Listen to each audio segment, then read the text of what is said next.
Kang stood motionless in the clearing, carefully studying his surroundings. The forest around him seemed wrong. The trees were too perfect. The leaves had no insect bites. Even the dirt under his boots felt strange. As a soldier with 15 years of experience, he knew when things weren't natural. He touched a nearby tree trunk. The bark felt slightly rubbery, not quite right. "This is a controlled environment," he muttered.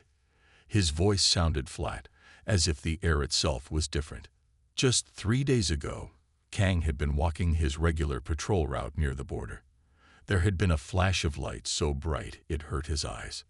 Then nothing. He woke up here, in this strange forest, with only his uniform and the basic survival gear in his pockets. At first, he had looked for signs of other people. He found none. He searched for familiar landmarks. There were none. The sun moved oddly in the sky, and the stars at night formed patterns he didn't recognize. Wherever he was, it wasn't Earth. Instead of panicking, Kang had methodically set up a small camp. He found water in a nearby stream that looked too clean to be natural. He tested it carefully before drinking. He studied the plants but didn't eat any yet. Some looked like Earth plants, but something about them was off. Their colors were too bright, their shapes too perfect. Hidden behind an invisible wall, Dr. Moon watched the human with growing interest. Her large eyes blinked slowly as she adjusted knobs on her monitoring equipment. The screen showed Kang from multiple angles as he moved through the habitat. "Subject displays unusual calm," she said, making notes in her electronic log. "Most humans panic within the first hour of placement." Dr. Park stood beside her, his 7-foot frame towering over her smaller form. His gray skin reflected the blue light from the screens. He tapped long fingers on the control panel, his movements quick and annoyed. "Perhaps this specimen is defective," he said. "The preliminary scans showed normal brain activity, but his behavior is not matching our models." Dr. Moon zoomed in on Kang's face. He's assessing his environment like a trained observer. Perhaps his military background makes him an outlier. "The dragons should flush out typical human responses," Dr. Park replied. "Fear is universal, even among soldiers." As if hearing its cue, a low rumble echoed through the forest. On their screens, the scientists watched Kang drop instantly into a defensive crouch. His hands moved to his belt where a weapon would normally be. Finding nothing, he quickly grabbed a heavy stick nearby. From the underbrush emerged a scaled creature. It moved awkwardly, limping and dragging its side along the ground.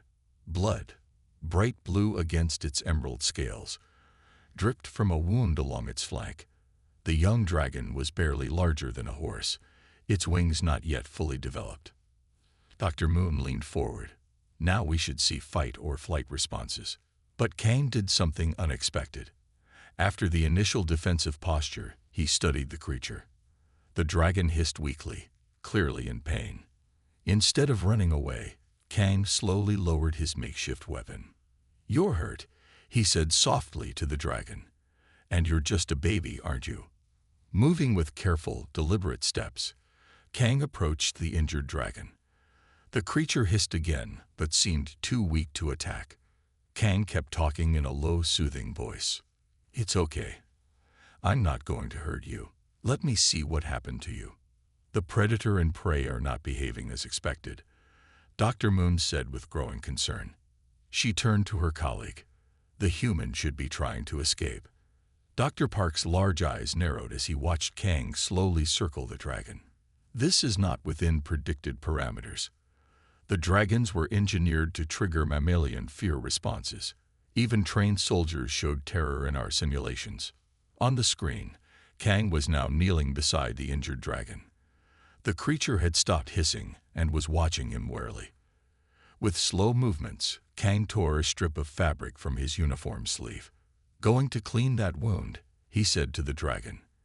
"This might hurt, but it will help." Dr. Park tapped a series of commands into his console, released the mature specimen. "Let's see how brave our human remains when faced with an adult." "That's premature," Dr. Moon objected. "The protocol states we should observe initial interactions for at least." "This specimen is compromising our data," Dr. Park interrupted. "A full-size dragon will give us the responses we need to document." In the forest, Kang had managed to get close enough to examine the young dragon's wound. It looked like a deep gash, possibly from a fight with another creature. He cleaned it carefully with water from his canteen. "You got into a fight with something bigger, didn't you?" he asked softly. The dragon made a small chirping sound, almost like a bird.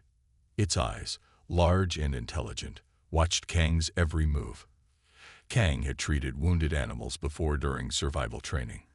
This was different, but the principles seemed similar.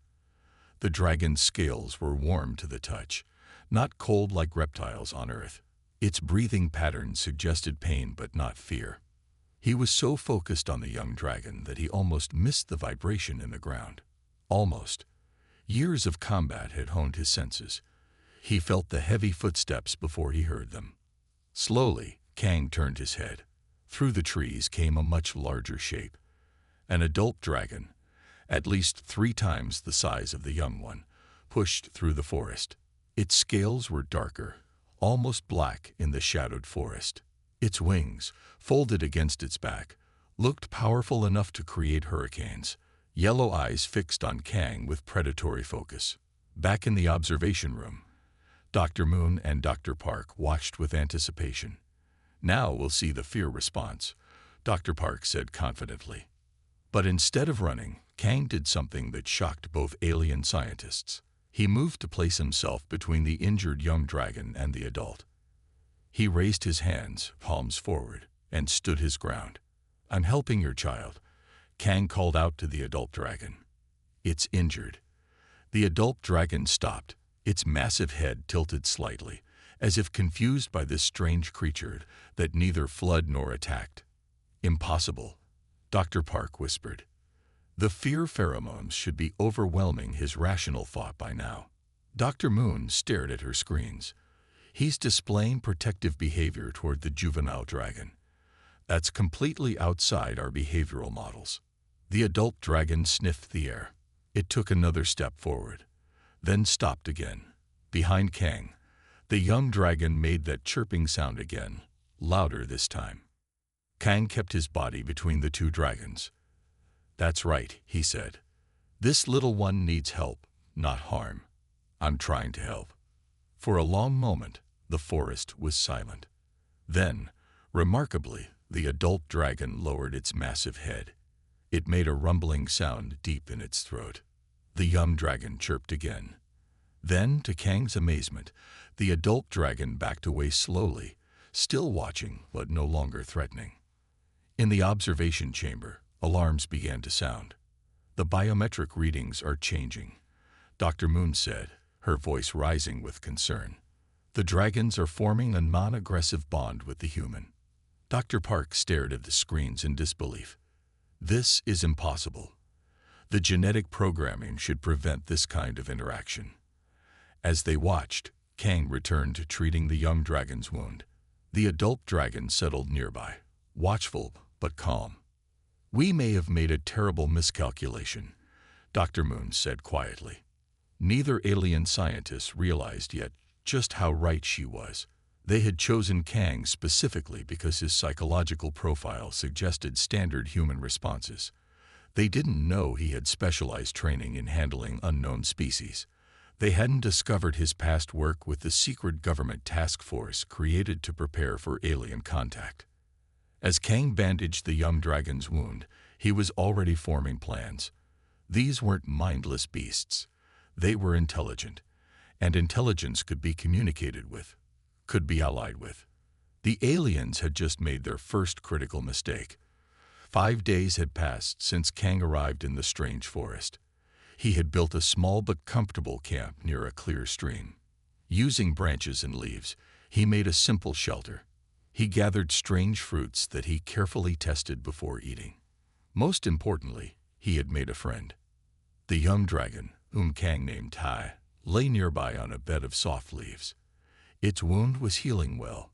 Kang had discovered several plants with medicinal properties and made poultices that seemed to help. The blue-green scales around Tay's injury were beginning to close the gap where once raw flesh had been exposed. Kang sat beside Tai, gently rubbing the dragon's neck. Tai made a soft purring sound, almost like a cat but deeper. "You're not from here either, are you?" Kang spoke softly as he stroked Tai's scales. "These plants, this light, this air, it all feels manufactured. And you seem too intelligent for a simple animal." Tay's eyes, golden with flecks of orange, followed Kang's movements. Sometimes, Kang felt sure the dragon understood his words. When he asked questions, Tai would tilt his head. When he gave simple commands like stay or come, Tai usually obeyed. The adult dragon, whom Kang had named Su, visited regularly. At first, Su had been cautious, watching from the edge of the clearing. But after seeing Kang care for Tay day after day, the larger dragon began to approach closer. Now Su would bring food, strange forest creatures, and drop them near the camp. "Thank you," Kang would say, and Su would make a rumbling sound in response. In the observation lab, Dr. Moon paced back and forth. Her long, thin fingers tapped nervously against her leg. The screens surrounding her showed different angles of Kang's camp. "This is unprecedented," she said to Dr. Park, who sat rigidly in his chair. "The human has somehow domesticated one of our engineered predators, and not just the juvenile. The adult has accepted him too."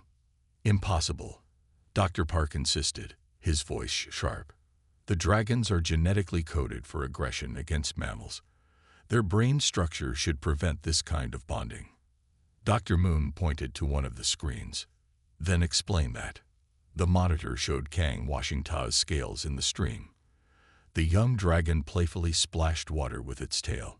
Nearby, 2 new adult dragons watched calmly. They had arrived the previous day. Massive creatures with scales in different colors than Su's. One was deep red, the other a bronze color that shimmered in the artificial sunlight. "The breeding pair from Sector 7, Dr. Park said, his voice now showing concern. "They should be territorial. They should be attacking the human and the other adult." Instead, the new dragons seemed to accept Kang's presence. When he approached them, offering some of the meat Su had brought, they took it gently from his hands. "He's communicating with them somehow," Dr. Moon whispered. "Look at how they respond to his gestures." On the screen, Kang raised his hand, palm out. All 3 adult dragons lowered their heads slightly. When he pointed to a spot near his shelter, Tai hobbled over and lay down. The dragons were following his directions. Even more disturbing were the other screens. They showed places throughout the habitat where small devices had been disabled. Kang had found the camouflaged sensors and systematically destroyed them, breaking their outer casings or covering them with mud. "He knows he's being watched," Dr. Moon said. "He's limiting our observation capabilities." Dr. Park's eyes narrowed, the outer eyelids blinking rapidly in frustration. "Increase the habitat temperature," he ordered. "Make them agitated. This experiment must proceed as designed." A technician at a nearby console adjusted several controls. The temperature in the habitat began to rise. Within minutes, it was several degrees hotter than before. On the main screen, they watched Kang pause in his work. He lifted his head, as if sensing the change. The dragons also noticed, their breathing becoming more rapid as the heat rose. But instead of the agitation Dr. Park expected, something else happened. Kang gathered the dragons closer to the stream. He showed them how to splash water on their scales to cool down. For Tai, he soaked leaves in the cool water and laid them over the young dragon's body. Then, most disturbing of all, Kang looked directly at a hidden camera embedded in a tree trunk. He smiled, not a friendly smile, but one that suggested he knew exactly what was happening. He knew who was watching. He knew they were trying to manipulate him. That smile sent an unexpected chill through both alien researchers. "He knows," Dr. Moon whispered. "He knows this is all artificial." "Impossible," Dr. Park said again, but his voice lacked conviction. As the day continued, Kang's behavior became even more concerning. He began gathering certain plants and crushing them into pastes. He applied these to the dragon's scales, especially around their nostrils. The dragons seemed calmer afterward, even as the temperature continued to rise. "He's making some kind of cooling agent," Dr. Moon said, "or perhaps something to block the chemical triggers we embedded in the air system." By evening, Kang had led all 4 dragons to the stream. They lay partially submerged in the water, their body temperatures regulated despite the habitat's increased heat. "Turn it up more," Dr. Park ordered. "We're already at the maximum safe level," the technician replied. "Any higher could damage the plant systems." Dr. Park slammed his fist on the console. "This is not working according to parameters." Dr. Moon studied the screens closely. "There's something else happening. Look at how he's moving." Kang was walking among the dragons, touching each one in specific places, behind the ears, along the spine, under the jaw. With each touch, he whispered something. The dragon's pupils would dilate briefly, then return to normal. "I believe he's conditioning them," Dr. Moon said, "teaching them to associate his touch with commands." "Commands for what?" Dr. Park demanded. Before Dr. Moon could answer, alarms began to sound throughout the lab. A red light flashed above the main console. "Perimeter breach in Sector 4, a voice announced over the speakers. "Repeat, perimeter breach in Sector 4. Dr. Moon rushed to a different screen. It showed the far side of the habitat, where a section of the invisible barrier had been damaged. "How is this possible?" Dr. Park shouted. "The force fields cannot be breached from inside." The camera zoomed in to show deep claw marks along the ground near the breach point. Something had dug under the barrier, weakening its foundation. The dragons were stronger than the aliens had calculated. Back on the main screen, Kang continued to work with the dragons. But now his actions seemed more purposeful. He was arranging them in a formation. The 2 new adults at the front, Sue beside Tai in the middle, and Kang himself at the rear. "He's organizing them," Dr. Moon said, her voice barely audible. "Like a military unit." Dr. Park stared at the screen. For the first time, real fear showed in his large eyes. What exactly was this human's military specialization? Dr. Moon checked her data tablet quickly. "His file says Border Patrol. Standard infantry." "Check again," Dr. Park ordered. "There must be more." As Dr. Moon accessed deeper files, Kang looked directly at another camera. This time, he didn't just smile. He raised his hand in a clear military salute. Then he made a cutting motion across his throat. "The secure files are encrypted," Dr. Moon said, her fingers moving rapidly over her tablet. "But there's a note here about special training, something called Protocol Stargazer." "What is that?" Dr. Park demanded. Dr. Moon looked up, her face now showing the same fear as her colleagues. "It's their preparation program for first contact situations. He's not just any soldier. He's one of their alien contact specialists." On the screen, Kang gathered his few possessions. He mounted Sue's back, helping Ta climb up as well. The 2 other dragons took positions at his side. "We've made a terrible mistake," Dr. Moon whispered.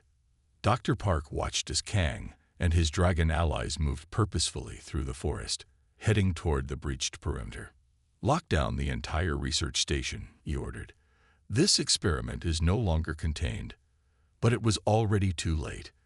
Kang had spent 5 days not just healing a dragon, but forming an alliance. And now, with his new allies, he was ready to explore beyond the artificial forest that had been meant as his prison. The research station buzzed with nervous energy. Technicians rushed between monitoring stations.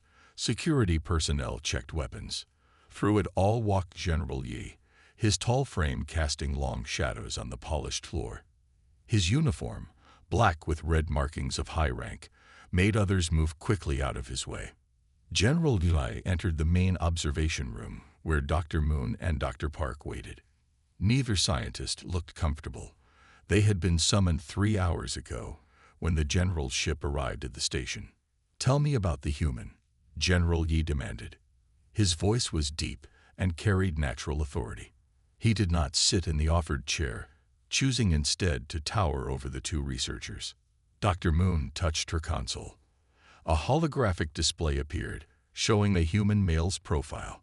His name is Kang Jae-ho, supposedly a simple border soldier from their Korean military division. He was selected because his psychological profile matched our parameters for the experiment. But, General Lee prompted, hearing the hesitation in her voice. But his behavior suggests specialized training beyond standard military protocols, she continued. He identified our monitoring equipment despite its camouflage. He understood the artificial nature of the habitat within days. Most concerning, he has formed relationships with the dragons that should be biologically impossible. Dr. Park stepped forward. He's dismantled 14 monitoring devices and established control over 5 dragons, including the alpha specimen that was supposed to eliminate him. General Rai studied the screens that showed different areas of the habitat. On the largest screen, Kang rode on the back of an enormous black dragon. The human sat confidently as the creature soared over the treetops, surveying the habitat's boundaries. The dragon responded to subtle movements from Kang, changing direction with just a touch to its neck. "What is he holding?" General Lee asked, pointing to objects in Kang's hands. Dr. Moon zoomed the image. He has fashioned primitive tools and what appear to be communication devices from parts of our destroyed sensors. We're still analyzing how functional they might be. He should not have the knowledge to repurpose our technology, Dr. Park added. General Yi's expression darkened. "What you don't understand," he said grimly, "is that humans have been preparing for contact with species like us for generations. Their fiction, their military training, it's all designed around adaptation to the unknown." Dr. Moon looked alarmed. "Are you suggesting he knows who we are?" "I'm suggesting," the general replied, watching Kang systematically test the force field at the habitat's edge, "that we may have captured exactly the wrong kind of human to study." On the screen, Kang directed the dragon to land near the invisible barrier. He dismounted and approached the force field. He picked up a stick and tossed it forward. The stick bounced back, confirming the barrier's presence. Kang nodded, as if this confirmed something he already suspected. "Why did you come here, General?" Dr. Park asked. "This is a research station. Military oversight is unusual for scientific projects." General Lee turned his gaze from the screen to the scientist. "Because your subject matches descriptions of a special Earth force. They call it the Stargazer Protocol. It was created after their governments detected our observation posts decades ago." Dr. Moon gasped. "That's impossible. Our cloaking technology is good, but not perfect," General Rai interrupted. "They found traces of our presence. Instead of announcing this to their general population, they created special units to prepare for eventual contact." "This is just one human," Dr. Park said. "Even with the dragons, he cannot threaten this facility." General Lee pointed to the screen where Kang was now examining the ground near the force field. "That one human has already changed the behavior of our bioengineered predators. He's mapped your entire habitat, and now he's looking for weaknesses in your containment systems." The general moved closer to the main console. "Show me the other habitats, the ones with the other test subjects." Dr. Moon reluctantly brought up images of 3 other environments: a desert landscape, a mountain region, and what appeared to be an ocean shore. Each contained humans going about various survival activities. "Have any of them shown unusual abilities to adapt?" General Lee asked. The scientists exchanged nervous glances. "The female in Habitat 3 has constructed a shelter that uses principles of our own architectural designs," Dr. Moon admitted. "And the male in Habitat 2 has been testing the soil composition in patterns that suggest he understands it's not Earth soil." General Yi nodded grimly. "As I suspected, you haven't captured random humans. You've captured their first contact specialists." "What does this mean for the experiment?" Dr. Park asked.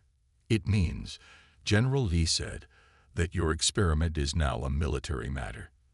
These humans are gathering intelligence. They're preparing for something. That evening, as darkness fell over the habitats, the three aliens continued their heated discussion. "We should terminate the experiment immediately," General Rai insisted. "Remove the humans before they learn more about our systems." "Termination would waste valuable data," Dr. Park argued. "We can increase security, add more barriers between habitats." "I agree with Dr. Park," Dr. Moon said. "The human-dragon interaction alone provides unprecedented research opportunities." As they argued, none of them noticed a small blinking light on the auxiliary power console. Something was causing minor fluctuations in the energy grid. In the forest habitat, Kang sat beside a small fire. Around him, 5 dragons rested in a protective circle. The youngest Tai curled close to his side. The massive Alpha, whom Kang now called Bo, kept watchful eyes on the forest perimeter. Kang worked with pieces of equipment he had salvaged from the destroyed monitoring devices.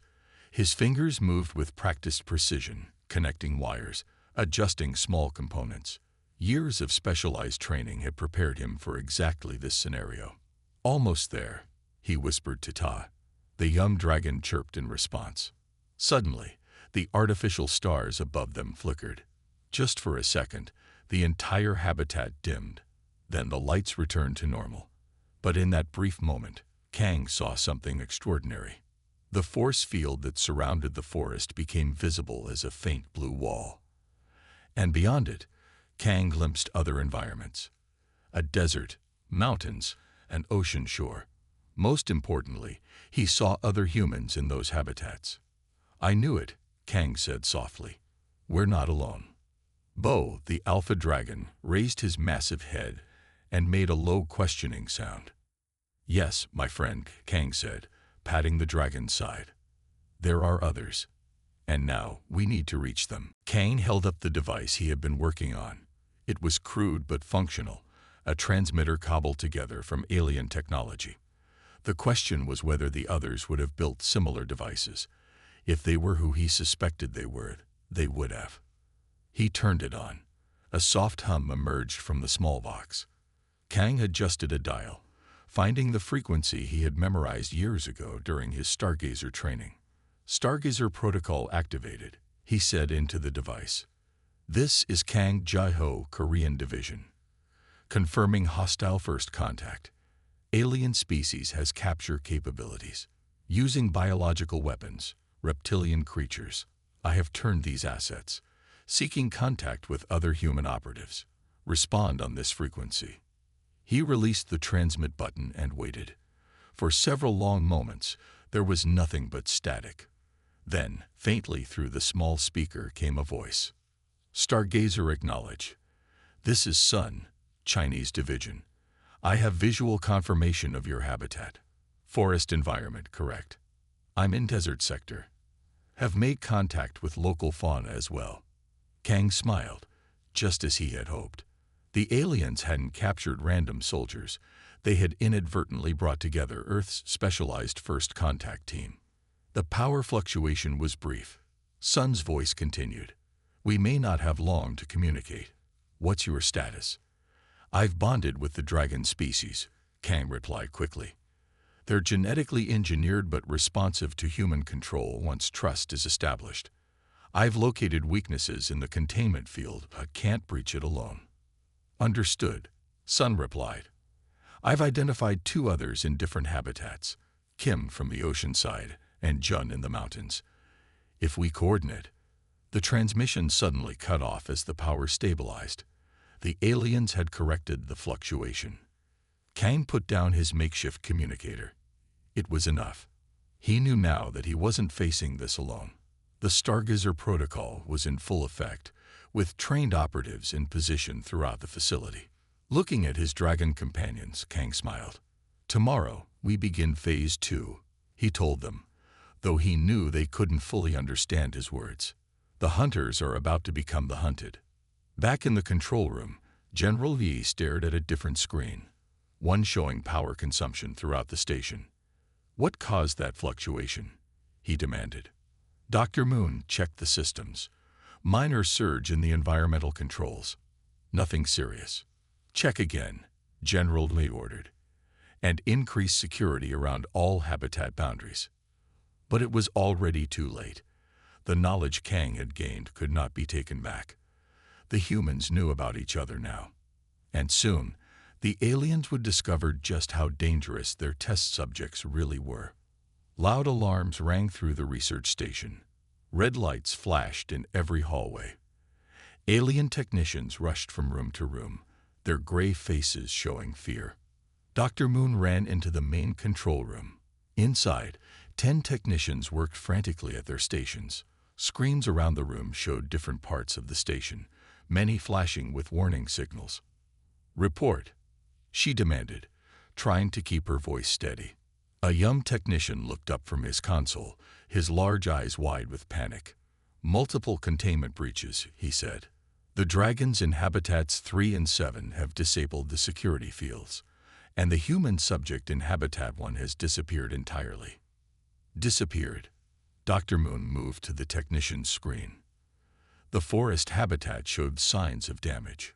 Broken trees, disturbed earth, and a large hole in the invisible force field that contained it. But Kang was nowhere to be seen. How is this possible? The barriers were designed to withstand forces 10 times stronger than any dragon. The dragons didn't just attack the fields, the technician explained. They targeted the power nodes buried in the ground. Without power, the fields collapsed. Dr. Park burst into the room. His uniform was wrinkled, and he seemed out of breath. "It's not just one habitat," he said. "The human, Kang, has somehow coordinated with the other test subjects. They're all moving in concert." Dr. Moon turned to the main screen. It now showed a corridor between habitat sections. Kang rode on Bo, the massive alpha dragon. Behind him flew 4 smaller dragons in tight formation. Most shocking of all, 3 other humans walked alongside them. "Who are they?" Dr. Moon asked, pointing to the humans. Dr. Park checked a tablet. Han, a physicist we captured near their Asian Space Center. Lee, a linguist who was studying ancient symbols in their South American region. And Kim, a biologist we found near an ocean research facility. All supposedly random abductees. "But they're working together," Dr. Moon said. "They must have communicated somehow." "The power fluctuation last night," a technician suggested. "It might have allowed signals to cross between habitats." On the screen, the humans moved with clear purpose. Each carried makeshift tools and weapons crafted from parts of the habitats and monitoring equipment. The dragons obeyed hand signals from Kang, moving in disciplined formations. "Where are they going?" Dr. Park asked. Dr. Moon studied their direction of travel. "They're heading toward Section C7. That's..." Her eyes widened in realization. "They're targeting the environmental control hubs. If they disable those..." The entire station suddenly shook. Lights flickered. Several technicians fell from their chairs. "What was that?" Dr. Park shouted. "Explosion in Section D12, a technician reported, checking his screens. That's near the propulsion labs." The main doors slid open. General Lee stormed in. He now wore full battle armor, a gleaming black suit with red energy lines running through it. His helmet was tucked under one arm, and his face showed cold anger. "This is no longer a research problem," he announced. "The humans have discovered the propulsion labs. They're trying to take the ship."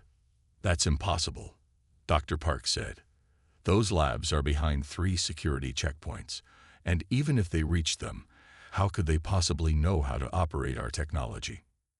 General Lee pointed to a screen showing the propulsion lab. 2 humans, Han and Lee, were working on a control panel while 2 dragons stood guard. "Your test subjects aren't what they seem. The physicist Han has already bypassed the primary engine lockouts. The linguist, Lee, is decoding our command protocols." "Where is Kang?" Dr. Moon asked, noticing he wasn't with the others. The general tapped commands into a nearby console. The screen changed to show a different area, what appeared to be a communication center. Kang stood directly in front of a camera. Behind him, dragons formed a protective semicircle while Kim, the biologist, worked on a control panel. Looking directly into the camera, Kang spoke calmly. "Perhaps you should have researched us more thoroughly before bringing us aboard." "He knows we're watching," Dr. Park whispered. "Of course he does," General Lee said. "He's been 10 steps ahead since you captured him." On the screen, Kang continued. "By now, you've realized we're not random humans. We are the Stargazer Protocol team, trained specifically for first contact situations. Your observation of Earth has not gone unnoticed." Dr. Moon looked at General Yi. "You knew this would happen." "I suspected," the general admitted. "But even I didn't realize how prepared they would be." Another explosion rocked the station, stronger this time. Emergency lights came on as the main power flickered. "They've disabled the secondary power couplings," a technician reported. "Life support is switching to emergency systems."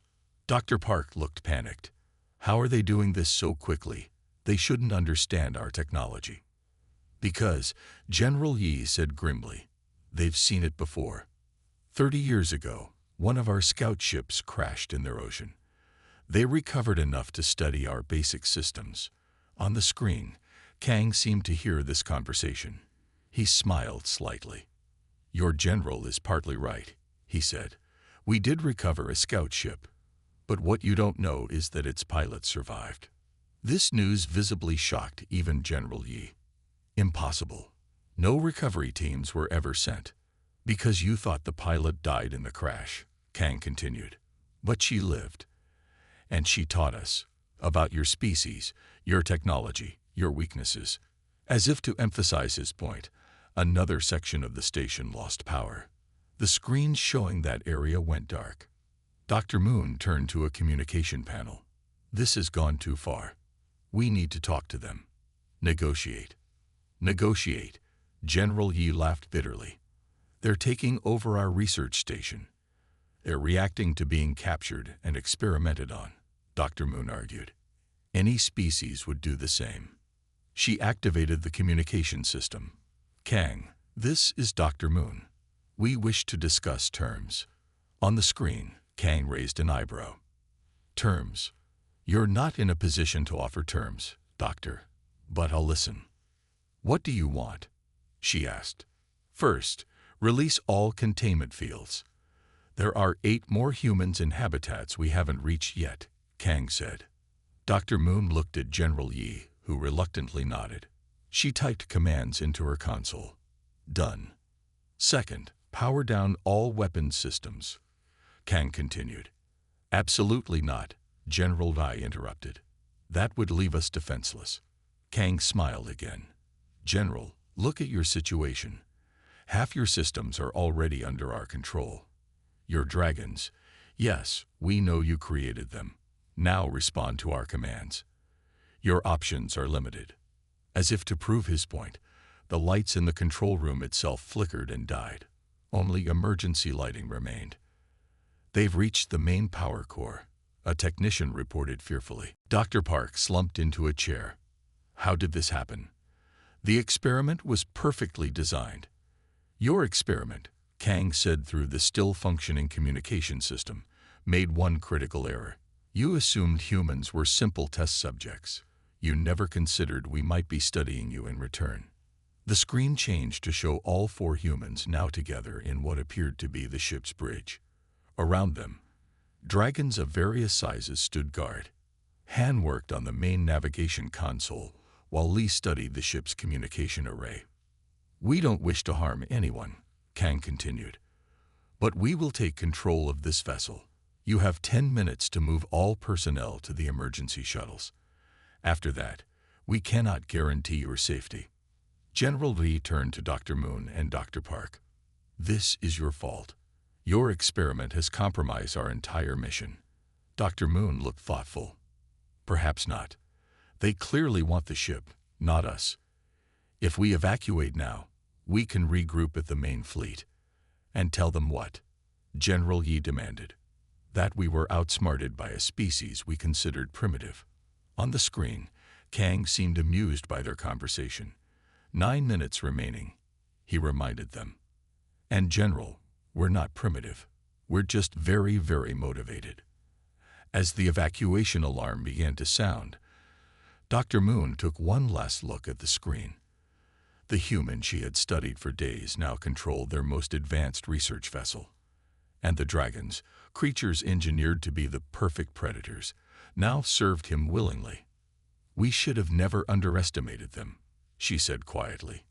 The last thing she saw before leaving for the escape shuttles was Kang mounting his dragon once more. He wasn't just a test subject who had escaped.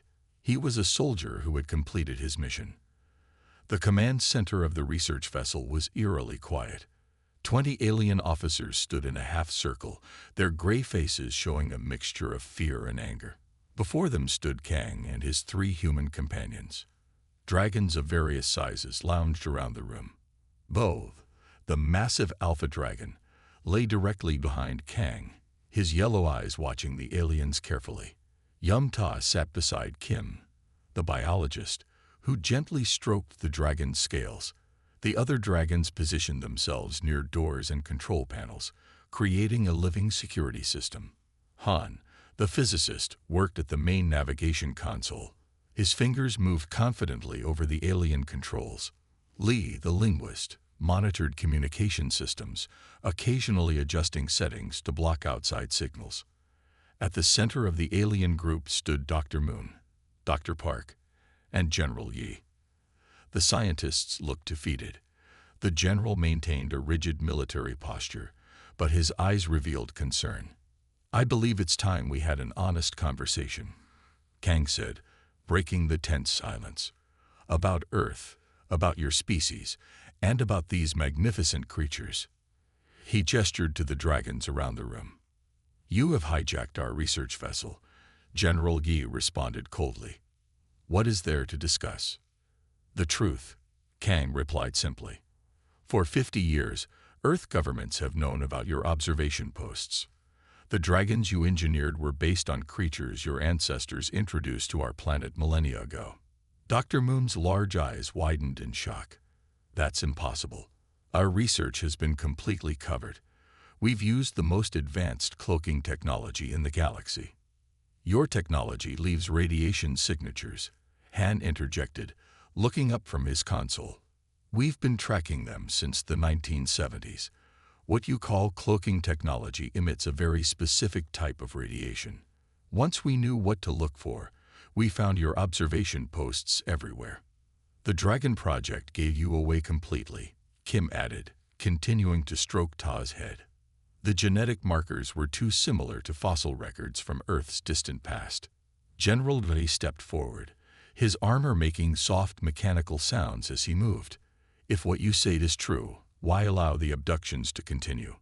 Why not confront us directly?" Kang smiled slightly. "What better way to study you than to let you think you're studying us? Every human you've taken has been specifically prepared. We've been mapping your ship, learning your language, understanding your weaknesses." "Impossible," Dr. Park protested.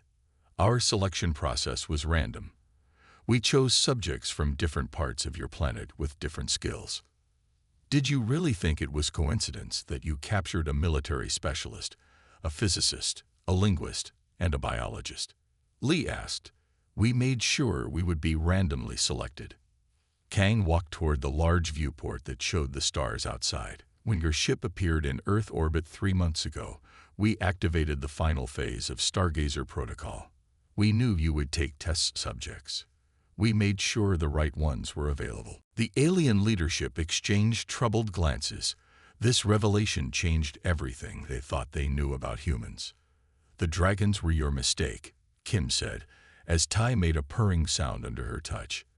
"You created them using DNA partially from Earth reptiles, never realizing those genetic memories would respond to human command patterns we've developed." "Command patterns?" Dr. Moon asked, her scientific curiosity overcoming her fear. Kim nodded. "Ancient humans encountered your ancestors' early experiments, primitive dragons. Over generations, we developed ways to communicate with them, to bond with them. Those techniques became legend, then myth. But the Stargazer protocol recovered and refined them." Dr. Moon looked at the dragons with new understanding. That explains why they responded to human contact against all our predictions. You engineered them to be smarter, Kang said.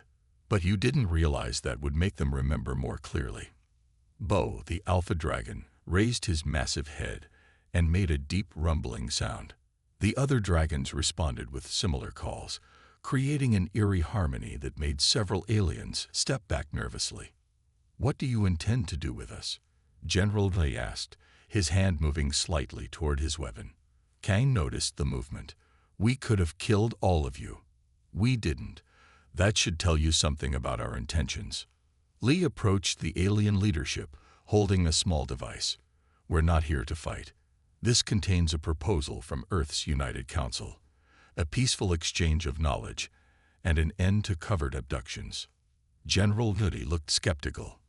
"You expect us to believe you orchestrated all this for a peace agreement?"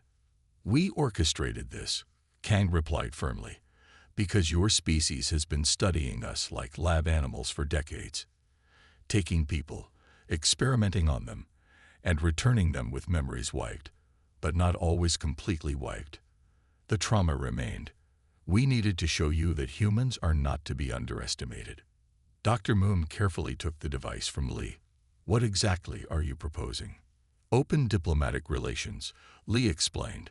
"Shared scientific research, cultural exchange, but no more abductions, no more secret observation posts." "And if we refuse?" General Wei asked. Han looked up from his console. "We now have complete control of this vessel's navigation and weapons systems. We also have the location of every one of your observation posts around Earth. Our military is standing by for our signal." The room fell silent again. The aliens realized they had no choice. "There is one more thing," Kang said. "The dragons." "What about them?" Dr. Park asked. Kim stood beside Ta. "They were created as weapons, as tools for your experiments. But they've become something more. They're intelligent beings who can choose their own path." As if understanding her words, the dragons around the room raised their heads, watching the proceedings intently. "We propose that they come with us," Kang said, "to Earth, not as weapons or experiments, but as ambassadors of a new alliance between our species." Dr. Moon looked at the dragons, particularly at young Ta, who had formed such a strong bond with the humans. "And if they choose to stay?" "Then they stay," Kang replied. "But I think we all know what they'll choose." As if in answer, Bo moved to stand beside Kang. The other dragons followed, positioning themselves near the humans. Their choice was clear. General Yi finally relaxed his posture slightly. "It seems we have much to learn about your species." "As we have about yours," Kang agreed, "starting with genuine communication rather than study through captivity." Dr. Moon activated the device Lee had given her. It projected a holographic document, the proposed treaty between Earth and the alien civilization. "We will need to consult with our High Council," she said after reading it. "Of course," Kang replied. "We'll maintain control of this vessel until agreements are formalized. Consider it our insurance policy." As the aliens withdrew to discuss their options, Kang looked out at the stars once more. The plan had worked even better than expected. Humanity had turned the tables on their would-be observers, using their own creations against them. Han joined him at the viewport. "Do you think they'll agree to the terms?" "They don't have much choice," Kang replied. "But I think they will. They're scientists at heart. The promise of open exchange of knowledge will be too tempting to resist." Kim approached with Ta following closely. "What about the dragons? Will they really be welcome on Earth?" Kang smiled, reaching down to stroke Bo's massive head. "After people see how they helped us, they'll be welcomed as heroes. Besides, who wouldn't want to see real dragons flying in Earth's skies?" Lee completed the group. The most elegant part of the plan was letting them think they were in control right until the moment they weren't. Kang nodded. The aliens had sought to cage a predator, only to discover they had invited in something far more dangerous. "Human ingenuity," Han said with a smile. As the four humans stood together, surrounded by their dragon allies, and facing the stars, they knew they had changed the course of human history. The days of humans being observed and experimented on from the shadows were over.